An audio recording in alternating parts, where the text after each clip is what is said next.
I said, say this. I would never say because somebody is gay, they don't love God. I would never say that. I would never say because somebody is a drug dealer, a prostitute, or a pimp, or a thief, that they don't love God. I would never say somebody that's gay don't love God. Never. And it never has come out of my mouth. I said, but let me go a little further. Let me go a little further. What I would say is that you may love God, but you do not love God the way that God requires to be loved. See, because the relationship between God and man is not predicated on how you want to love him. It's predicated on how he requires to be loved. See, because if it's only predicated on how you want to love him, you never have to change.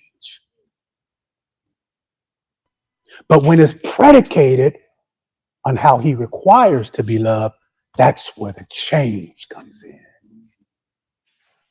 So I said, of course, I wouldn't say because somebody is gay and they don't love God. But the relationship is not predicated on how you want to love him. That's just like if a man had a wife and she goes out with her friends to the club every weekend and she goes has her fun, frequents other men too. And her friend says, girl, your husband don't be tripping off of what you be doing? And she says, no, he don't be tripping. He loved me. Right? So the question is that love? Because love comes with a requirement. Love comes with a requirement. I would tell her, he has no expectation of you. It couldn't be love. Y'all didn't hear me when I said that one. He has no expectation of you. It couldn't be love. Love comes with expectation. That's the beauty of it. You see how it begins to separate that religious mindset? You see how it begins to make you understand at a higher level who God is, and it's not about you, it's about him. You see how it makes you want to dig into finding out what he's requiring instead of you sitting there saying, it don't matter what he's requiring, it only matters that I love him. You see how that begins to separate religion from relationship and culture?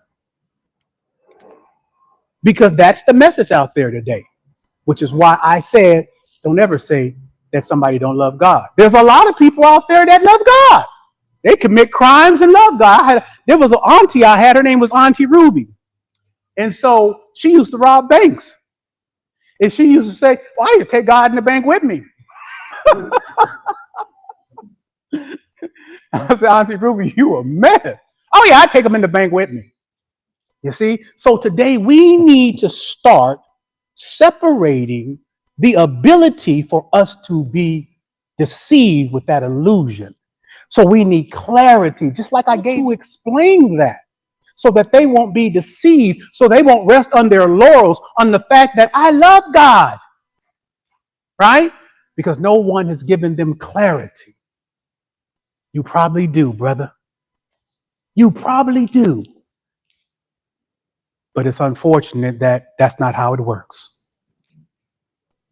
If I got a wife, she can't just do anything. And I can't just do anything.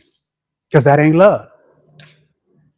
I got an expectation of how I want her to love me. And she got an expectation of how she want me to love her.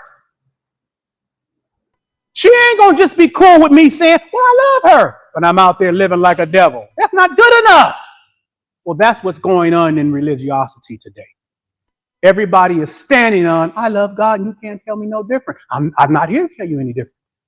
I'm just here to tell you that's not how it works. You could stay in the condition that you in for a lifetime and don't have to change at all with that perspective.